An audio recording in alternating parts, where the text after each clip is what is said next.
카메라 온, 마이크 온, 오케이. 안녕하십니까, 우성민입니다. 오늘도 영상 하나 찍어 올릴 거예요. 그동안 제가 언어구조 분석에 대한 이야기를 참 많이도 했습니다. 그렇죠? 그것은 이제 여러 번 설명란에 넣었던 것처럼 박경환 선생님께 배운 건데, 그 박경환 선생님께 배웠던 주요한 컨셉이 단지 언어구조 분석만 있는 것은 아니에요.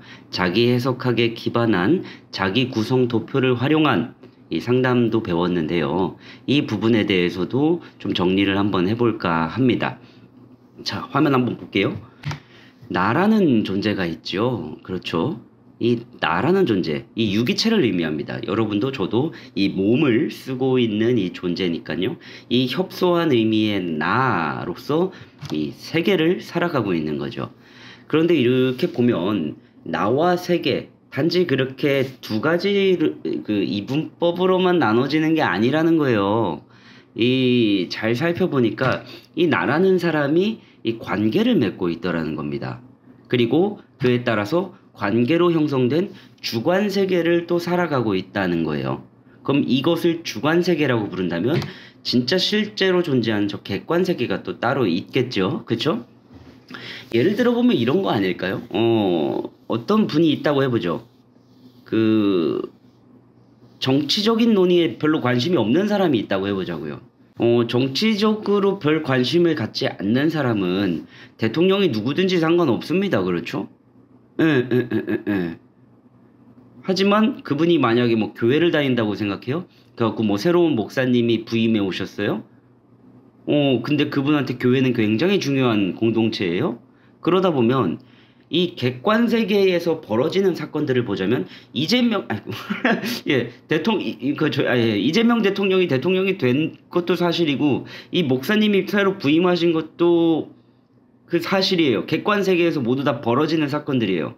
하지만 이 사람에게는 이 대통령이 누가 되느냐 중요하지 않아. 자기의 세계에서는 우리 교회 목사님이 누가 되느냐가 더 중요할 수 있는 거죠.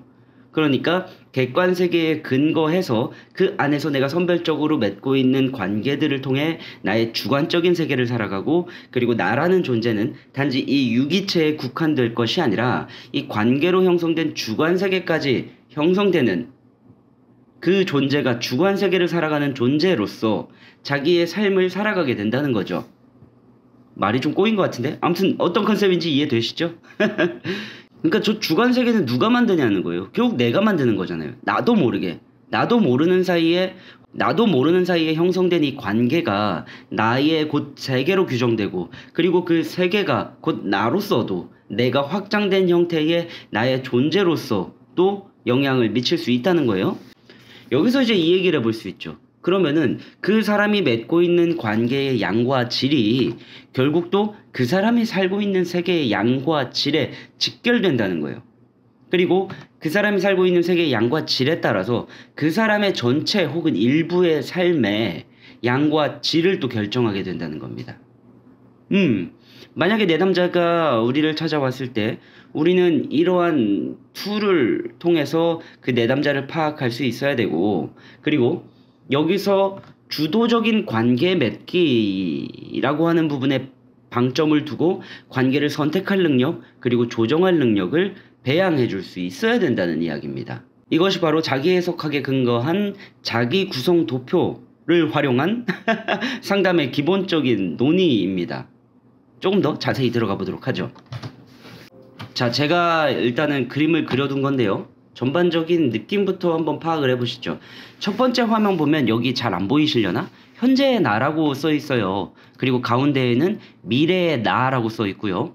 그리고 나서 마지막 그림은요, 현재의 나와 미래의 나를 동시에 고려하는 것으로 되어 있습니다. 여기서 이제 어떤 활동을 할 거냐면요. 자, 첫 번째, 현재의 자기 구성을 살펴봅니다. 현재의 나는 누구와 관계를 맺고 있는지, 그리고 나는 그들에게 무엇을 요구하고 있는지, 그리고 그들은 나에게 무엇을 요구하고 있는지, 그리고 누구의 요구가 더 우세한지, 그리고 그 관계에 대해서 얼마나 만족하고 있는지를 우리가 1단계에서 논의를 해보는 거예요. 자, 여기서도 또 새로운 이야기가 나오는데요. 이 관계에는 요구가 있다는 겁니다. 우리가 어찌 보면은 이걸 이해하고 싶지 않을 수도 있어요. 뭔가 의무 혹은 책임 이런 거 다 빼고 오직 갈등론 쪽으로 보는 거예요. 그러니까 두 존재가 관계에서 그 두 존재가 이 무언가를 서로에게 요구하고 있다. 있는 그대로 적나라한 그 요구를 살펴보는 거예요. 예를 들어 볼까요? 엄마와의 관계에서 엄마가 나에게 무엇을 요구하는지, 그리고 나는 엄마에게 무엇을 요구하고 있는지. 그러니까 여기에 뭐 효라는 개념이나 뭐 유교적인 관념, 우리의 관습적인 뭐 부모 자식 간의 관계 이런 거 말고 정말 하나의 개별 사례로서 내 엄마는 나에게 무엇을 요구하고 있는가, 나는 엄마에게 무엇을 요구하고 있는가를 있는 그대로 살펴보고, 그리고 거기서 누가 우세하고 있는가 이걸 일단 살펴보는 거예요. 왜냐면 이렇게 해야지만 그 관계 속에서 발생되는 무언가 역동을 우리가 제대로 파악할 수 있는 거거든요. 그리고 만족하는지에 대해서 이야기해 봅시다. 이것도 중요한데요. 모든 관계에 대해서 만족하고 있는 사람이 있을까요? 네, 없을 거예요.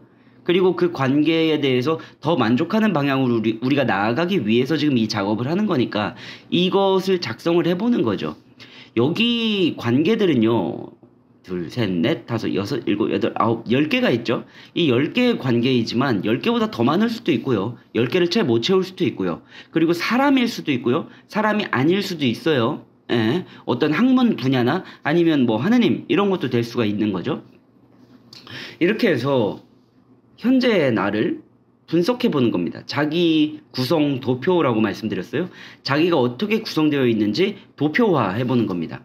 일단은 현재의 나를 살피고 나면요. 똑같은 작업을 미래의 나에 대해서 해봅니다. 내가 원하는 미래 자기 구성 꿈꿔보기. 1번, 미래의 나는 누구와 관계를 맺고 있나요? 나는 그들에게 무엇을 요구하고 있나요? 그들은 나에게 무엇을 요구하고 있나요? 그리고 누구의 요구가 더 우세할까요? 그 관계가 얼마나 만족스러울지 이야기해 봅시다. 여기는요. 자기가 꿈꾸는 미래입니다. 좌측에 있는 현재의 나는 정말 있는 그대로 현상을 이렇게 기록해 본다고 한다면, 미래의 나는 새로운 관계를 형성할 수 있는 이 가능성을 탐색해 보는 거예요. 아니 가능하지 않아도 좋아. 자기가 원하는 것.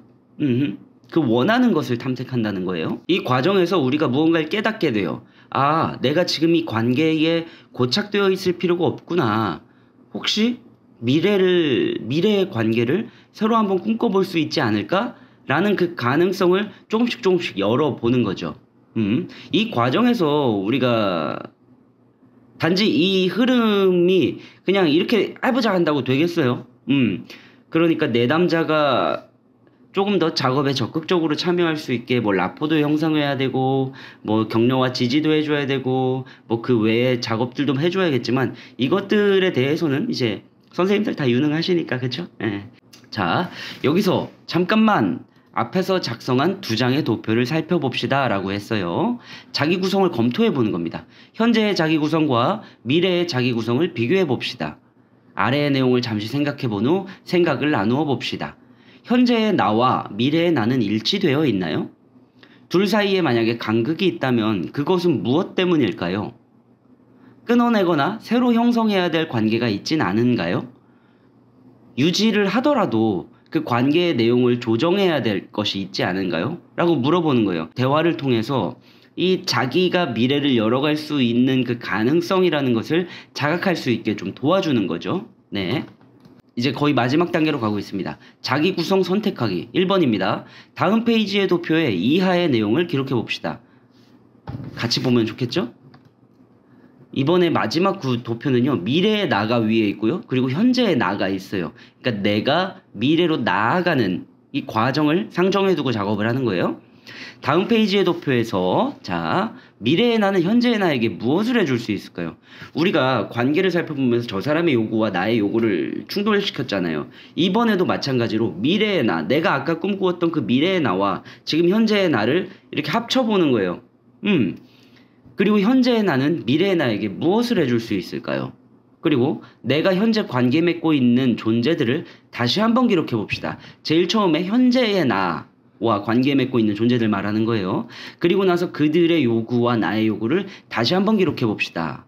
네.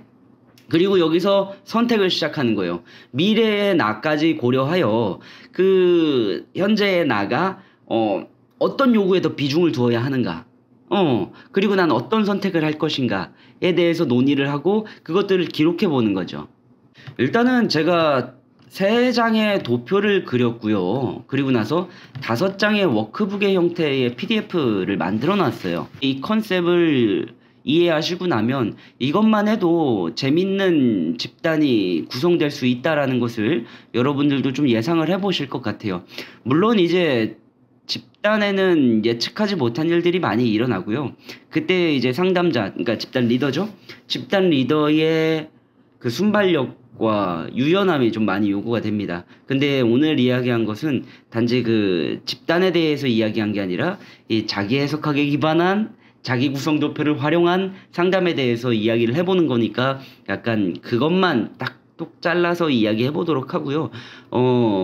이것은 개인 상담에도 충분히 활용이 될 수 있을 거라고 저는 생각을 하고 있습니다. 감사합니다.